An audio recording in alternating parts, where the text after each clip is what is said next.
ಧಾರಾಕಾರ ಮಳೆಗೆ ಪಾವಗಡ ರಸ್ತೆಗಳು ಜಲಾವೃತ. ಬಳ್ಳಾರಿ ರಸ್ತೆಯಲ್ಲಿ ವಾಹನ ಸವಾರರ ಪರದಾಟ.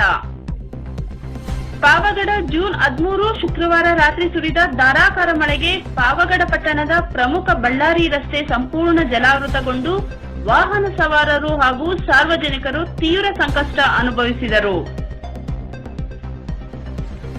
ಪಟ್ಟಣದ ಬಳ್ಳಾರಿ ಮಾರ್ಗದಲ್ಲಿರುವ ಕೆಶಿಪ್ ರಸ್ತೆ ಭಾಗದಲ್ಲಿ ಮಳೆ ನೀರು ರಸ್ತೆಯ ಮೇಲೆಯೇ ನಿಂತುಕೊಂಡು ಪರಿಣಾಮ ಸಂಚಾರಕ್ಕೆ ಅಡಚಣೆ ಉಂಟಾಯಿತು. ಈ ಸಮಸ್ಯೆಗೆ ಸಮರ್ಪಕ ರಸ್ತೆ ಮತ್ತು ಚರಂಡಿ ನಿರ್ವಹಣೆ ಕೊರತೆಯೇ ಪ್ರಮುಖ ಕಾರಣ ಎಂದು ಸ್ಥಳೀಯರು ಆರೋಪಿಸಿದ್ದಾರೆ.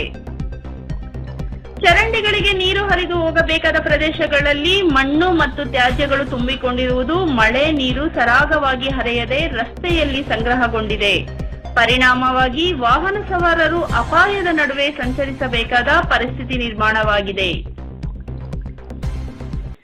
ಸ್ಥಳೀಯ ನಿವಾಸಿಗಳ ಪ್ರಕಾರ ಸ್ವಲ್ಪ ಪ್ರಮಾಣದಲ್ಲಿ ಹೆಚ್ಚು ಮಳೆ ಬಂದರೂ ಈ ಭಾಗದಲ್ಲಿ ಇದೇ ಸಮಸ್ಯೆ ಮರುಕಳಿಸುತ್ತಿದ್ದು, ಸಂಬಂಧಪಟ್ಟ ಅಧಿಕಾರಿಗಳ ನಿರ್ಲಕ್ಷ್ಯದಿಂದ ಸಾರ್ವಜನಿಕರು ತೊಂದರೆ ಅನುಭವಿಸುತ್ತಿದ್ದಾರೆ.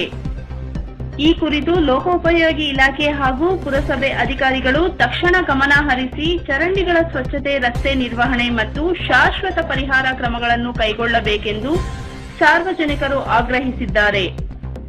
ಸಾರ್ವಜನಿಕರ ಸುರಕ್ಷತೆ ಹಾಗೂ ಸುಗಮದ ಸಂಚಾರದ ದೃಷ್ಟಿಯಿಂದ ಅಧಿಕಾರಿಗಳು ತುರ್ತು ಕ್ರಮ ಕೈಗೊಳ್ಳುವ ಅಗತ್ಯವಿದೆ.